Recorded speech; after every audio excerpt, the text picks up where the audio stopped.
Imena otrok, ki boste kasneje videli v videu, Ota, Sidney, Anže, Urban, to je generacija, ki jim ta projekt posvečamo.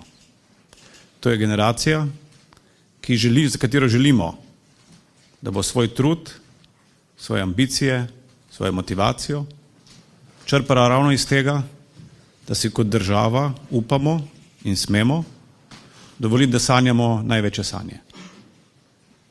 Zato sem ponosen, da smo po več mesecih priprav včeraj na vladi potrdili tudi uradno našo namero, ki jo bom čez dober teden tudi sam predal organizatorjem dirke po Franciji, da je Slovenija gostiteljica velikega štarta dirke po Franciji v letu 2029. Ne gre za niti preprosto zadevo, niti neodločitev, ki je bila enostavna, gre pa za nekaj, za kar sem prepričan, da smo tudi zaradi neizmernih in velikanskih uspehov naših fantov in deklet v kolesarstvu v resnici dolžni storiti.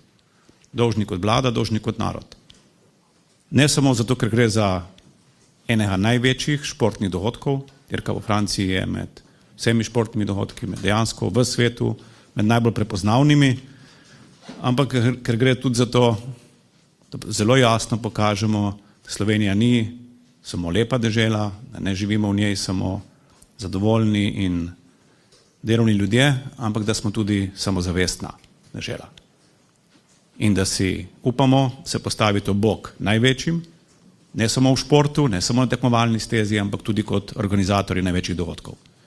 Jaz verjamem, da bo ta izziv Sloveniji naletel na zelo plodna tla, zaradi tega, ker dejansko imamo izkušnje, hkrati pa verjamem, da bo ta izziv res v navdih in ponos.